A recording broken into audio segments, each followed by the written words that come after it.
முறையில் big pass 8வது நிகழ்ச்சி துவங்கப்பட்டது.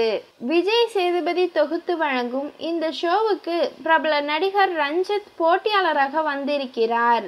மற்ற போட்டியாளர்களிடம் சகஜமாக பேசிய விஜய் சேதுபதி ரஞ்சித்தை பார்த்ததும் மிகவும் கோபமாக சில கேள்விகளை கேட்டார். அதில் விஜய் சேதுபதி, நீங்கள் ஒரு படம் இயக்கி இருந்தீர்கள் என்று ரஞ்சித்திடம் கேட்க, அதற்கு அவர் கவுண்டம்பாளையம் என்று பதில் சொன்னார். அது இல்லை என விஜய் சேதுபதி சொல்ல, பீஷ்மர் அது நல்ல படம், கவுண்டம்பாளையம் சர்ச்சை வந்தபோது நீங்க பேசிய விதம், அப்படி ஒரு ரஞ்சித்தை நான் பார்த்தது இல்லை.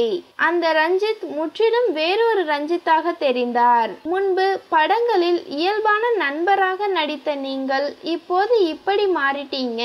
இதுதான் உங்க இயல்பா அல்லது நாங்க வேற மாதிரி நினைத்து கொண்டோமா என விஜய் சேதுபதி கேள்வி கேட்க, அதற்கு ரஞ்சித், நான் வைத்த விதை ஒன்று, முளைத்த செடி ஒன்று என எனக்கே தெரிந்தது. இப்போது பாடம் கத்துக்கிட்டீங்களா என விஜய் சேதுபதி கேட்க, அதற்கு ரஞ்சித், நிச்சயமாக கத்துக்கிட்டேன் என்று பதில் சொன்னார். உங்க சட்டையில் இருக்கும் பூ உங்கள் மனதில் பூக்கட்டும் என ரஞ்சித்தை விஜய் சேதுபதி மறைமுகமாக தாக்கினார். ஆணவ கொலைகள் பற்றி ரஞ்சித் முன்பு சர்ச்சையாக பேசியதற்கு விஜய் சேதுபதி இப்படி மேடையில் தாக்கியிருக்கிறார்.